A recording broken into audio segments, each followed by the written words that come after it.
রাতের নিস্তব্ধতা ভেদ করে একের পর এক ক্ষেপণাস্ত্র ছুটে যাচ্ছে ইসরায়েলের দিকে। পশ্চিম তীর জেরুজালেমের আকাশে ধরা পড়ে সেই চিত্র। কিছুক্ষণ পরে প্রতিরক্ষা ব্যবস্থা ভেদ করে ইসরায়েলের সাজানো শহরগুলোতে ধ্বংসযজ্ঞ চালায় ইরানি মিসাইল।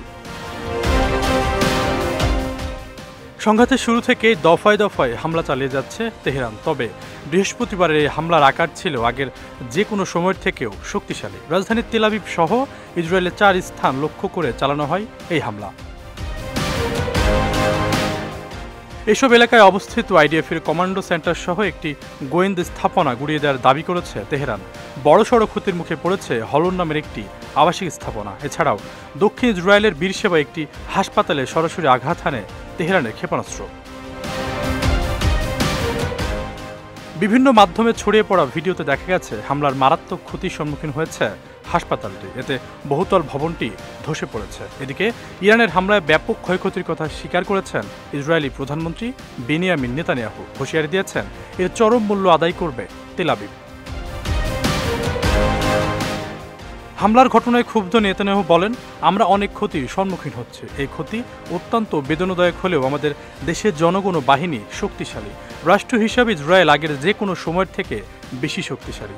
এছাড়াও মন্ত্রণালয়গুলো দ্রুতই যেন সবাইকে প্রয়োজনীয় সহায়তা প্রদান করে সেই নির্দেশনা দেন তিনি।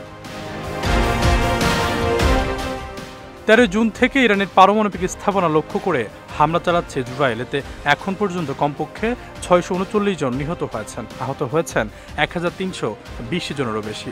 ওয়াশিংটন ভিত্তিক সংস্থা হিউম্যান রাইটস অ্যাক্টিভিস্ট এই তথ্য নিশ্চিত করেছে।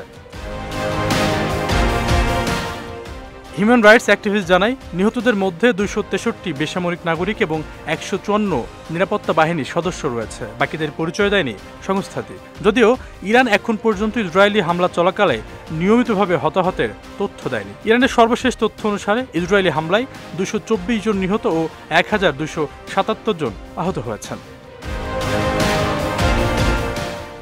সময়ের সঙ্গে সঙ্গে তীব্র থেকে অতি তীব্র আকার ধারণ করছে ইরান ইসরায়েল সংঘাত। তবে এখন পর্যন্ত কোনো পক্ষই যুদ্ধবিরতিতে রাজি হয়নি। বিশ্বের শক্তিধর দেশের সরকার প্রধানরা যুদ্ধবিরতির লক্ষ্যে চাপ সৃষ্টি করছে দুই দেশের ওপর।